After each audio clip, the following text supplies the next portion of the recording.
Hey guys, welcome to another episode of the Vinyl Den After Hours. My name is Nick. I'm Ian.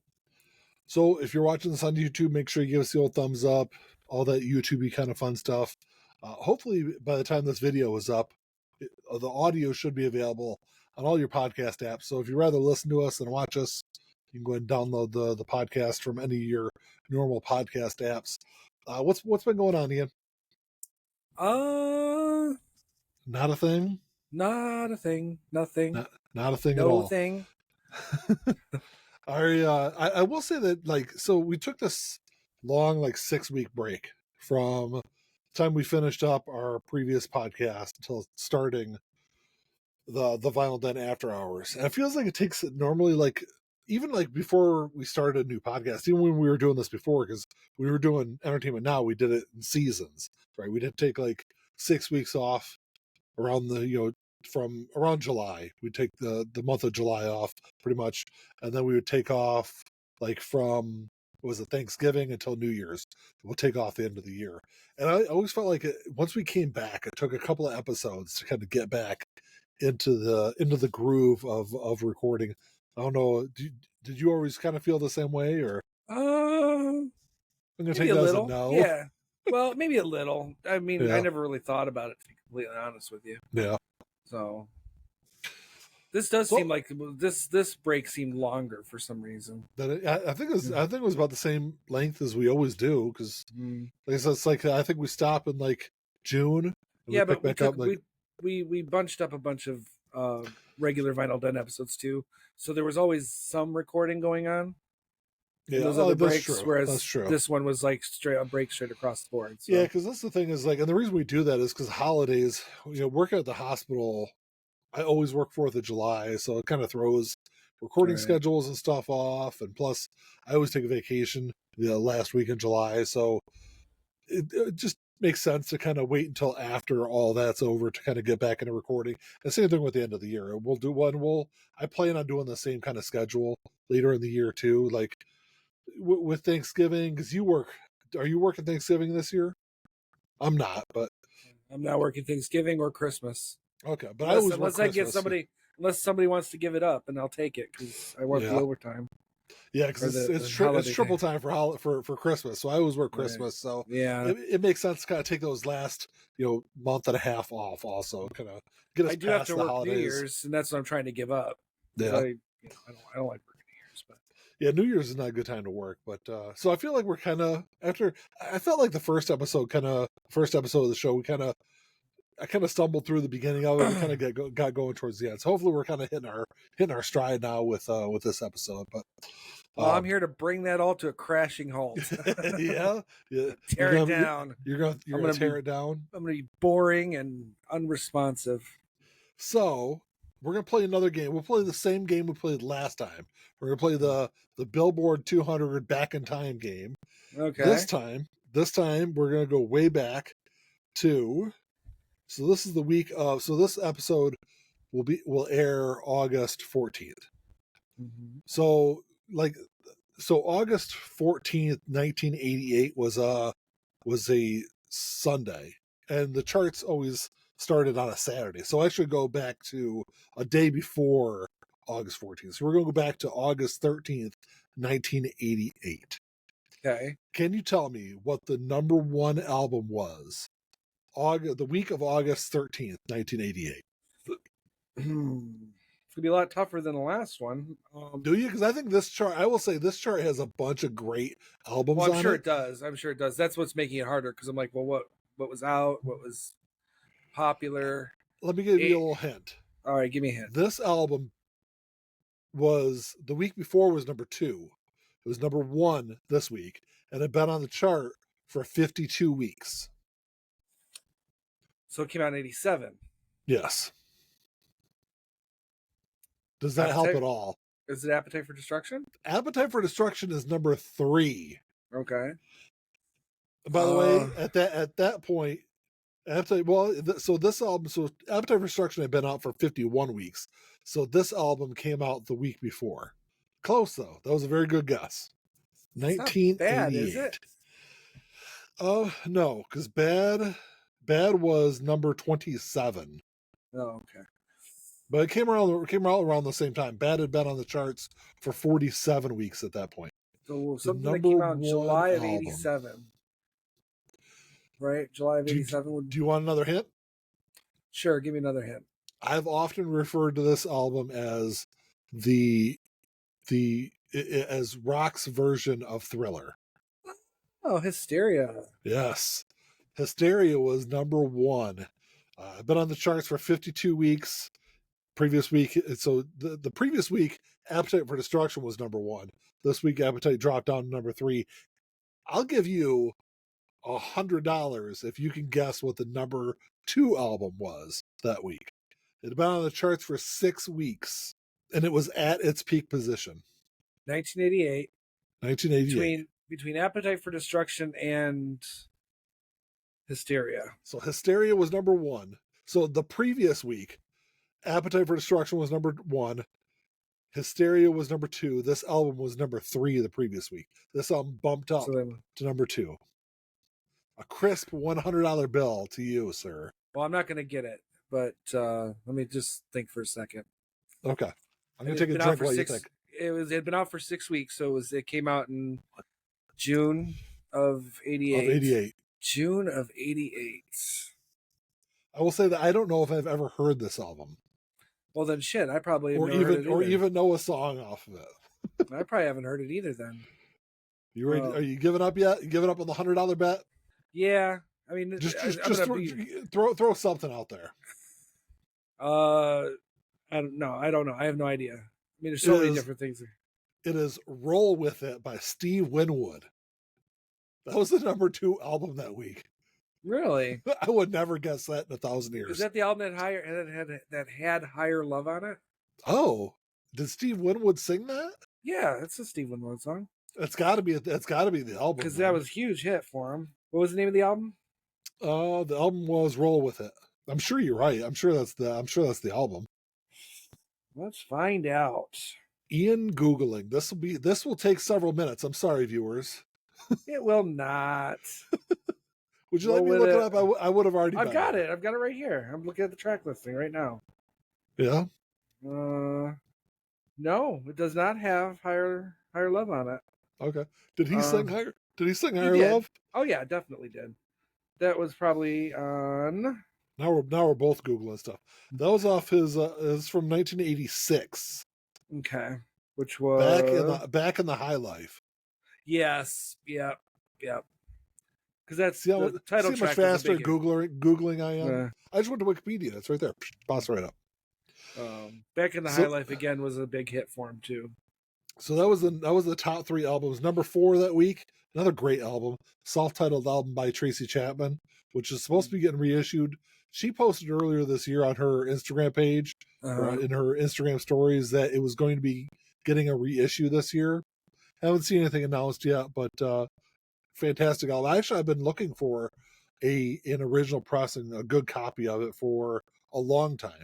And I'd seen a couple copies. I saw a copy of Dearborn Music once, and they wanted like $55 for it. And I was like, it's a good album, but I've got it on CD. Right. And that was at some hole in the wall place. I don't even remember where I was at. A record store I'd never go to. And I walked in, they had a great looking copy for like $35. It's couldn't pass it up. So, right. But I can't wait. I can't wait for that one to get reissued. Number 5 that week is the soundtrack for Dirty Dancing. Great soundtrack, not a great movie though. I've never been a fan of Dirty Dancing. People love the movie. It's funny how I see these people who, several of them I know, who have bitched and complained about the appropriateness of certain things that are said and done in movies today. Well, but they love that. It's like, she's 15. Yeah. Well, it was the 80s though. That kind of stuff was more. I guess it was never appropriate, but I mean, hell, Winger. When did Winger's album come? It was 1989. They had the song "She's Only 17." Yeah. Ted Nugent had "Jailbait," which was a song about a 14-year-old. I want to say. No, I'm just pointing out. It doesn't bother me. I don't. Oh, I know. I've never been a huge fan of Dirty Dancing, and I've seen the movie a few times, but and it's all right. But I just find the hypocrisy of it funny. Yeah. Number 6 album that week was OU812 by Van Halen. Faith by George Michael was number 7. He's the DJ, I'm the Rapper by DJ Jazzy Jeff and the Fresh Prince, which I don't think I've ever heard that album. And then the only one I've heard of theirs had Nightmare on My Street on it. So whichever one. Which was not that, which was the album that came out after this, I believe. And then Open Up and Say Ah was number 9. Then Let It Loose by Gloria Estefan. The Miami Sound Machine was number 10. Like I said, a really good top 10. Long Cold Winter by Cinderella was 12. Kick by NXS was 16. Lap of Luxury by Cheap Trick was number 20. What else we got on here? Tougher Than Leather by Run DMC was 26, which that's a great album. Bad was 27. Permanent Vacation by Aerosmith was at number 35, which Permanent Vacation was, I think that was the album that I first started listening to Aerosmith with. Yeah, I'd have to look at the song listing because that was the one that's got Love in an Elevator on it. So yeah, I remember that video was like huge. And I started listening to it. So I went from Permanent Vacation was the first album I listened to theirs. And then I remember we were like a flea market or whatever, and I got Toys in the Attic and Rocks on cassette. And like from there, I was like a huge Aerosmith fan. Of course, they released Pump. Pump was great. And then after that, they kind of took a nosedive. Get a Grip was tolerable, but there's some good tracks on Get a Grip. Yeah. But I feel like they took anything after that. Yeah, I feel like Aerosmith, they took like the top 40-ish kind of hits off of Pump and then tried to make a whole album out of it. Well, not only that, but even after that, all they did was those silly ballads that Liv Tyler is in the music video for. She was in a lot of those. No, yeah. Alicia Silverstone was in a lot of them. Yeah. I don't know if Liv Tyler was in any of them. Was she? Yeah, she was at least in 1 or 2 with Alicia Silverstone. Oh, was she? I remember Alicia Silverstone was in like 2 or 3 videos. I think they're in the same one. I don't think they were ever in. I don't think she was ever in one without Liv Tyler. Okay. So. What else we got on this list? I know there's one brand new album. I think it was like 144 I'll have to get to real quick. Another great album is Pride by White Lion was at number 51 that week. Even Worse by Weird Al was 53. Like I said, a really good list in August of 88. A lot of really good albums on here. Seventh Son by Iron Maiden, which I'm not an Iron Maiden fan at all, but it's got a great cover on it. Yeah, and I love the cover. And I think that album's good, so because I do like Iron Maiden. There's a big long list of stuff that isn't great on here. Well, at least in my opinion, not great. You got the self-titled album by Cher on here and things like that. I was trying to get to something. Operation Mindcrime by Queensryche, which I'm not.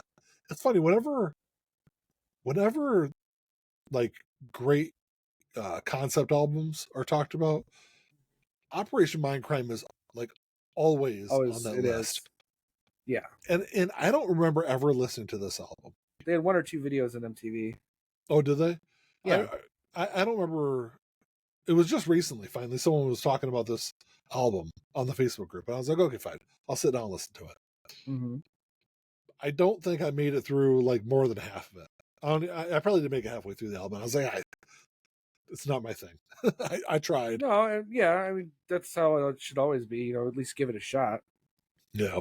So, Assault with a Deadly Peppa was number 22 that week by Assault and Peppa, which is a good album. And then White Snake's self-titled album was 128. Where is Jethro Tull on this list? They didn't release anything in 88. Yeah, they've got. I thought they had one on here. Well, Crest of a Name might have still been on the 200, but I doubt it. No, the new release at number 155 that week. It was 20 Years of Jethro Tull. Oh, I don't count it because it's not a studio album, but yeah, they released that box set. Yeah, actually, it was pretty for the time. Even it was a pretty comprehensive box set in terms of material. You know, there's a lot of unreleased material on there, at least up to that point. So yeah. 20 Years of Jethro Tull was at number 155. 157 was Legend by Bob Marley. 158 was Momentary Lapse of Reason by Pink Floyd. So some good albums down there towards the bottom part of the 200. But I will say that I think the Billboard 200 for August of 1988 was a lot better than the one from, was it 1978? Yeah, you looked at 78. That we did last week. 2 other albums came out. I don't know if they charted, but No Rest for the Wicked by Ozzy. I think they may have come out later in the year though. It came out later. And Suffer by Bad Religion. Which I think that came out after also. Yeah, I'd have to look it up and see. Well, if you want to hold on like 2.5 seconds, I will look it up.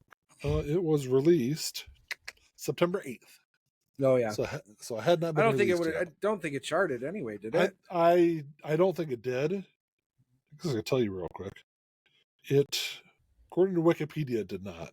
And we all know Wikipedia is the fount of all knowledge. The authoritative source that is Wikipedia.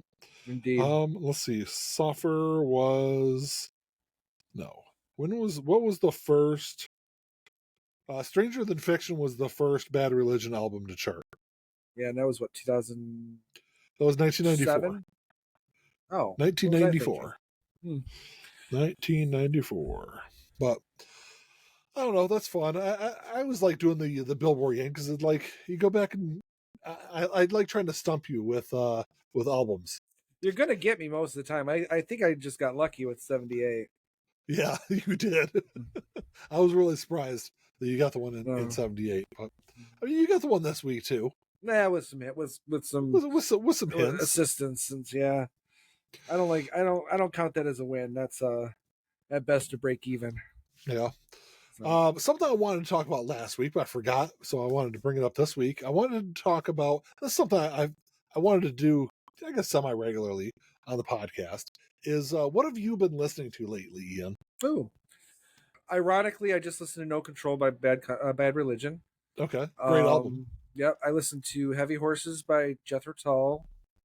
I listened to Bursting Out. Finally, I bought the new collector's edition. I didn't get. So what's different with the collector's edition? Nothing. It's just remixed. It's remixed and remastered. It's just remixed and remastered. That's really it. There's a couple. There's some like sound check recordings, and they've got the Madison Square Garden video, and then the full concert. Because what's shown in video is only 50 minutes of the full concert. Yeah. So they've got the full concert in audio, and they've got the video of the Madison Square Garden concert. Which does have my favorite version of Thick as a Brick Live. I should point out.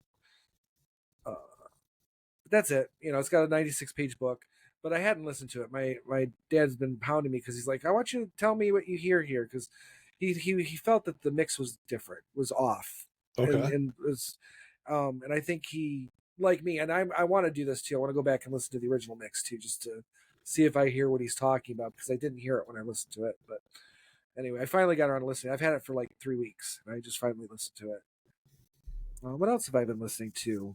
Anything new at all, or?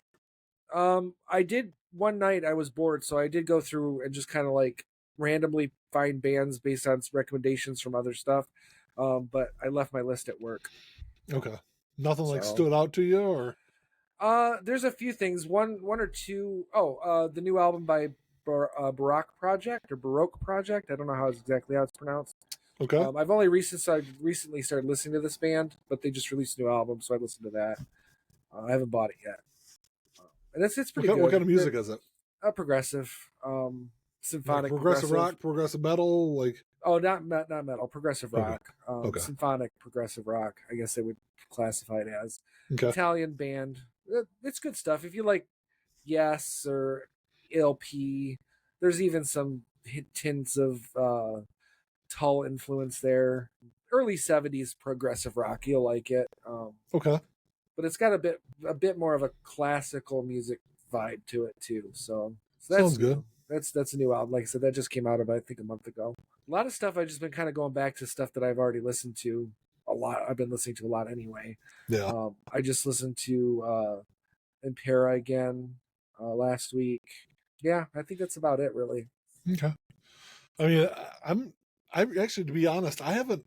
It's funny. We did an episode of the Vinyl Den just recently, within the last few weeks, where we talked about getting burned out on music. And I wouldn't say that I've been burned out on music, but it's like nothing's really kind of caught my attention lately.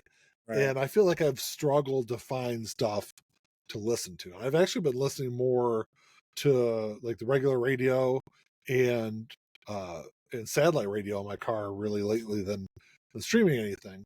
But I have listened to one album in particular a lot lately. And it's something else we recently talked about on the Vinyl Den. And that is the album Away from the Sun. Because I know you've been on the record for a long time of how much you hate that album. Right. Well, and I did point out in the video that we talked about it in that I have recently re-listened to it, and my hatred has diminished slightly. Yeah. But I don't know if I can still say that I don't think I could change my mind completely on the album. And I guess I've been on the record for a long time also saying that I understand a lot of the criticisms towards that album about how it kind of has more of the it sounds like it has more of the like top 40 hits off of their first album, but done more over an entire album. And I've probably listened to that album at least 5 or 6 times in the last 2 weeks. Mm-hmm. And I think I've come to the conclusion that in a lot of ways, I think it actually might be a better album than their first album, which is weird to me, but like I understand the album, I think, better now. Like the album was, I think, made to be like a contrast to their first album, where the first album has this like there's a lot of happy moments on that album. There's a lot of like lighter songs on there, like upbeat, let's say that upbeat tempos and things like that on their first album.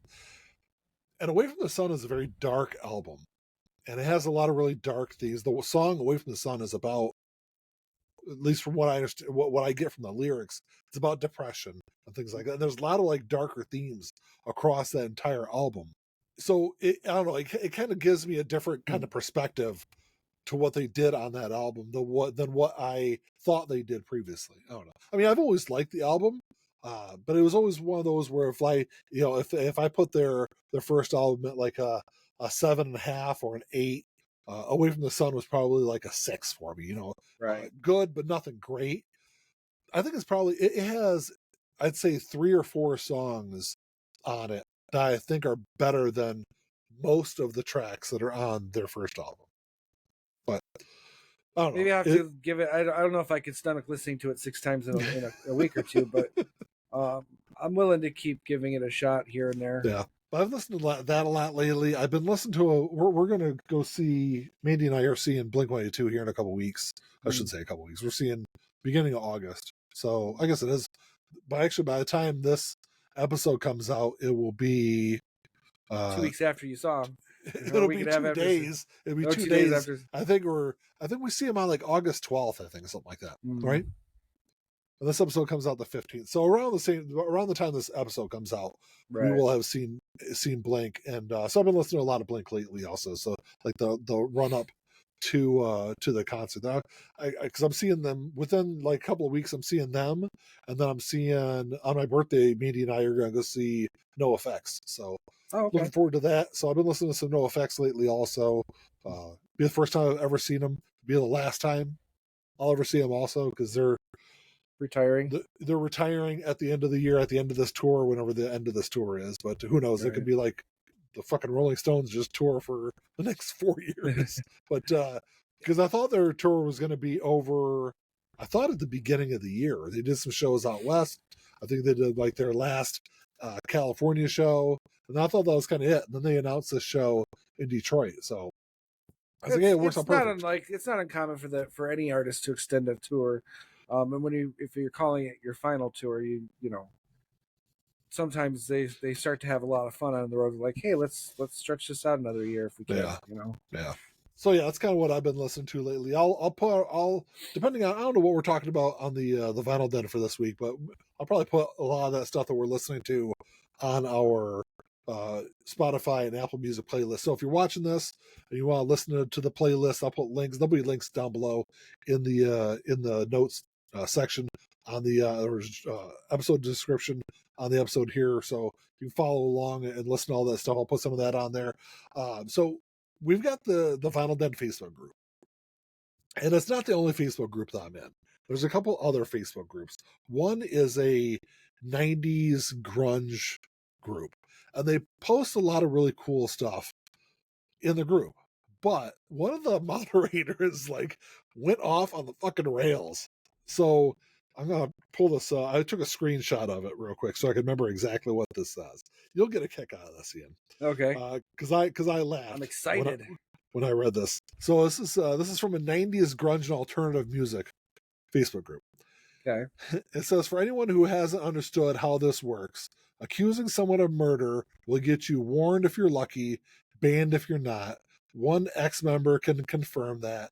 Don't do it, K, with a question mark. And this all started because people were saying that Courtney Love was at least involved in the death of Kurt Cobain. And I think we've both been on the record for a long time saying that that's a conspiracy theory that we both buy into. Right. And there are documentaries that, granted, you can put any kind of information in a documentary. It's kind of hard to validate some of the stuff that is in it. But I believe it's called Soaked in Bleach. Soaked in Bleach, yep. Is the name of the documentary. That's a documentary by the private investigator that Courtney Love hired to quote unquote search for Kurt Cobain when he checked himself out of rehab. Yes. So I guess like he has no reason to lie. I mean, it's not like he was hired by Kurt's family or something like that to investigate Courtney. It was the opposite way around. And the reason he started recording all this stuff is because from his very first meeting with Courtney Love, he was immediately like, something's off. Something's weird, yeah. So he started recording all their conversations. So the whole documentary is built off of those conversations and what he found and how things just didn't add up. Do I think that Courtney Love killed Kurt Cobain? No. She did not pull the trigger. She did not kill him. Do I think that she is somehow involved with his death? Absolutely. Yeah. But, it's one of those things where it's something that can never be verified. I guess then you'd have to also ask the question, did Kurt pull the trigger? It's possible. Yeah. And her still be involved? Unless he was just doing it to get out of his marriage, but it seems like he was really trying to not lose custody of his kid. Yeah. So killing yourself goes against that. I guess I'll put it this way. Do I think it's possible that Kurt Cobain committed suicide? Absolutely. Yeah. It's 100% possible. Do I think that Courtney Love was somehow involved in someone doing it and then setting it up to make it look like a suicide? Absolutely. But it's one of those things where we'll never know. But I thought it was hilarious. Unless she confesses. I mean, which that'll never happen. Yeah, she can do it on her deathbed. But I thought it was absolutely hilarious that they were like actually removing people from this group for saying that. And there was like multiple people in that thread that were like, like it's saying basically what we've been saying. There's enough evidence to create reasonable doubt. Right. Absolutely. And that's kind of what I've always said is like, I don't know one way or another. Another thing you didn't mention, but the investigation into his, the investigation of the crime scene was botched. 100%. Well, yeah. And then the building was like immediately torn down. Right. At the request of Courtney Love. Yeah, I know. Yeah, I know. So I mean, it's one of those things where like we, in our Facebook group, like the only time I've actually removed people is if they're being complete like asshats, like attacking people for. I removed people for attacking people for music tastes, which I think is complete stupid. It's stupid. It's an argument that no one can ever win. Arguing about musical tastes, right. Like because everyone is so different. People have been removed for that. I removed one guy.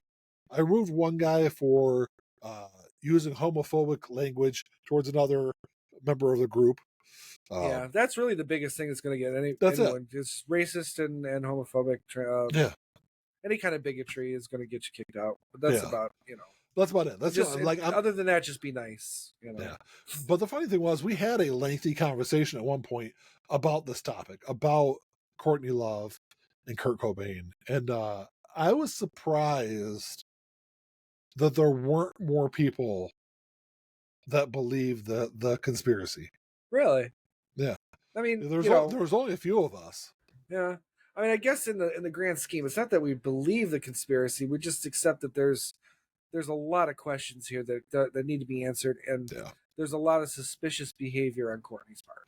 Yeah. You know, But it's one of those. What- Like I said, it's one of those things we'll never know. if we're gonna be truly skeptical and approach it from a perspective of rational thought or beliefs with evidence, obviously we don't have any evidence on either side. Yeah. You know, so I definitely don't think people should be removed from a group for having. But like people were like, hey, you can't. They're like, well, it's illegal. It's what one person kept saying. Well, it's illegal to say that she did that. I'm like, well, you're just a normal person. It's not like, right. everything is alleged, but it's I don't know. People are just like taking it way too far in that conversation, and I think the moderators really kind of stoked all that. But grunge is really kind of interesting topic because I feel like we have a really interesting perspective because Having grown up in that area, because grunge really existed for just it was like 1988 to 1994, let's say. It's like a 5 or 6 year time span, and that was it. Like it was. And first off, I will say this: that I'm not a fan of the term grunge. Like grunge isn't a real thing. Grunge is a term that radio stations and labels created to market something, right? And I think we even talked recently about this. I don't remember if we did a video about it or if we were just talking off camera or whatever. But I mean, it's come up several times on the channel, I'm sure. So that, like, as far as like influence goes, I'm not sure in like 2024 how influential grunge music was, but I think it was like I understand there definitely is influence still. Pearl Jam, Nirvana, Alice in Chains, Soundgarden. They're still very influential bands. I think, like, kind of looking back on it though, I think there was more like cultural and fashion influence with grunge than there really was with the music. I don't know how you feel about it. I guess it depends on how much of a fine tooth comb we want to take to it. So, as far as musical influence, because grunge, it's hard. It's arguable about like even like bands like Pearl Jam even being considered grunge, but they weren't lumped together. But if you look at like, I think 10 is a grunge album. Okay, but if you look at like what rock music was just before that, and what it was after that, I'd say the music that came after that more resembled what grunge was rather than anything that had come before it. Yeah. Before grunge, you know what I mean? Yeah. So like you had bands like the new metal bands. I mean that some of that's you could link almost directly to grunge. Bands like Three Doors Down, that harder edge rock. It was like a post grunge. Post grunge, but it there's a if we're talking about if 88 is if you're saying that's when grunge started, I mean there was still a huge amount of like hair metal bands or hair rock bands and all that stuff. And none of that translated. Grunge stopped that, and everything that came after it was more influenced by grunge. Yeah. But again, I think we're splitting hairs a little bit. I think the reason why I say 88 instead of 91, because like 91 was when it like broke it in the mainstream. Right. But 88, you had bands, there were underground bands in the Pacific Northwest, whether it's Mother Love Bone or some of those other bands that were doing grunge. Even though Mother Love Bone really, I don't think really was truly grunge, but it was like the precursor to what would become grunge in many ways. Was still very much underground. But that was kind of the when it kind of started, I think, really kind of popping up. Bleach, when was Bleach released? 1989. So I mean, that's a grunge album from Nirvana, but very much so, more so than any of their others, honestly. So that's why I say I think 88 is kind of a good starting point. And then of course I think with the death of Kurt Cobain, that was kind of when grunge ended. Even though you had like a band like Silverchair, which their first album came out in 1995.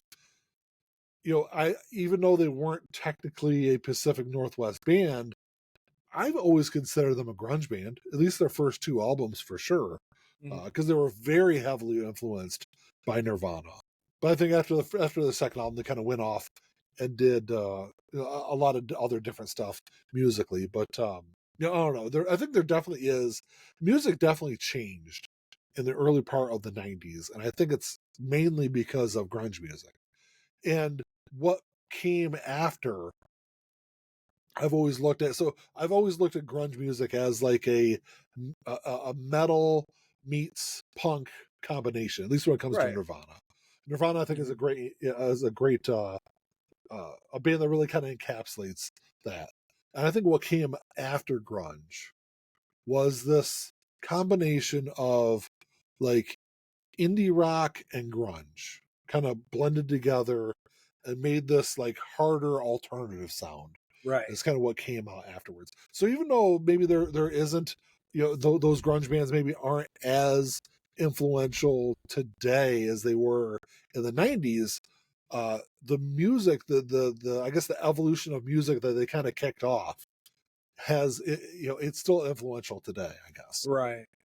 Yeah, I think so. I mean, it's kind of like, if you look at it from a punk perspective, the punk bands that came out post 90, 91 are more heavily influenced by the Green Day punk pop than they are by the Sex Pistols or the Clash. I think pretty much anything I think that came out in the '80s, a lot of that was influenced by Operation Ivy. Right. I'm talking about the Descendants. Right. I know, but I'm like through the '90s, I would say Operation Ivy, the Descendants, and NoFX. I think were the three big bands that really influenced punk music in the '90s. Right.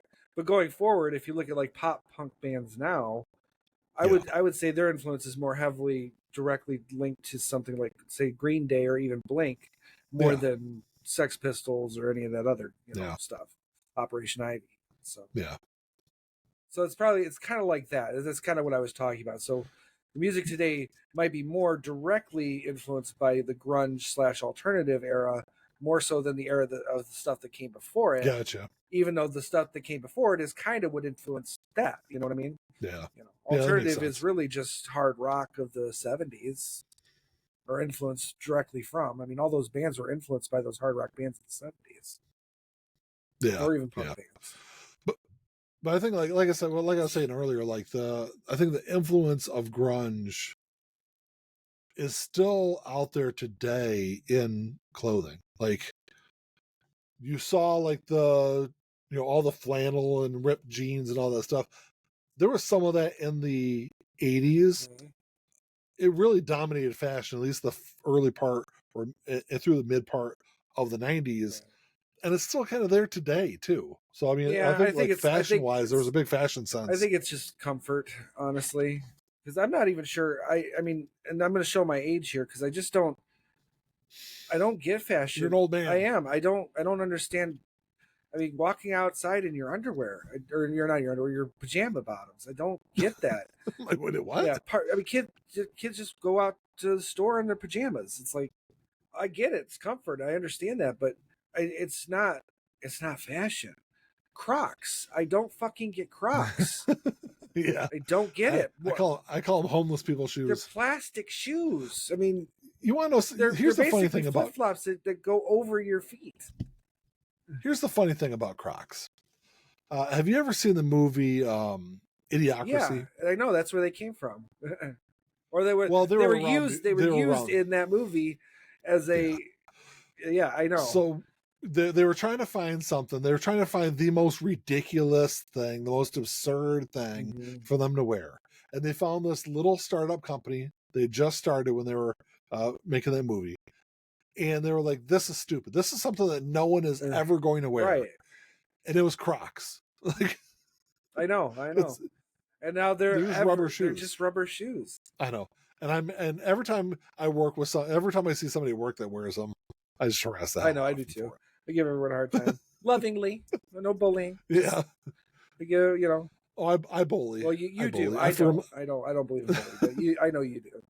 But I do always call out. I'm like, no, those are just plastic shoes. That's essentially what you used to put on your little dollies. Those little plastic shoes and your little dolls. They're rubber shoes. Yeah. Okay. The rubber shoes. And they're not even. But, I don't find them stylish. I don't see them as anything stylish. I do own a pair. I'm hardly an arbiter of fashion either. You know, I'm a jeans and t-shirt kind of guy. But when I go outside, like when I'm at home, I wear sweats. That's it. I don't wear sweats, shorts, or sweatpants. That's it. I'm in. Please tell me you're wearing pants right now, though. Ian. Sweatpants. Okay. But when I go out, I'm wearing jeans. I always put on a pair of jeans. Grown-up clothes. Yeah. You know, that's how I look adulting. at it. Yeah, I don't know. So I do own a pair of Crocs. I know. I've seen them. I wear them to cut the grass. And that's about it. Yeah. Because I can just take them and wash them off after I cut the grass. Yeah, I guess stain up my good shoes. I guess that makes sense for that purpose. I still don't think I could ever. But that's about it. Yeah, but I don't know. I just thought and the whole reason I started thinking about this is because we talked about grunge not that long ago, and like the way I kind of came down on it was grunge was great for that period of time, but it wasn't really influential past then. And the more I thought about it over the last couple of weeks, I'm like, yeah, but this is kind of from grunge and that's kind of from grunge. And the more I kind of look at it, it's for being something that was only around for a short few years. It's still part of everything. For 30 years, it's been a present, a constant presence in not only music, but culture and fashion also. Yeah. No, I agree. I definitely don't feel that its cultural influence died at any point. Yeah. But then again, that was our era, so it's like if it did, it would make me feel like part of me has died. I don't like that. But I don't know. You got anything else you want to add to the show before we kind of wrap it up? I don't think that was our topic, was it? That was our topic. Was it? Hey. Yes. Yay. What did you think our topic was? I forgot what I thought it was. I didn't think it was that. A little peek behind the curtain. I not only do I send Ian links for the show with the topics, I also text Ian the topics. And then Ian still doesn't know what the topic is. And to be fair, I read your text 4 times, so yeah, it's just I remembered the first one, but for some reason I drew a blank on the second one. I thought this was a side topic. That's hilarious. Good job. That's what you need to do. Just hide the topic. Hide your topic into your side topics. In the side topic. We'll get to it. It kind of bled into the topic for today. But if you've made it 45 minutes into the show, make sure you drop us a comment down below. Let us know what you guys think of grunge music. Do you think it still has a lasting influence today? Like always, if you're watching us on YouTube, go see old thumbs up, hit that subscribe button, all that YouTube-y kind of stuff. Find us on your favorite podcast app also. Please. Anything else to add out there, Ian, or throw out there? No. I'll take that as a no. No. So, all right. Well, until next time. Talk to y'all later. Peace.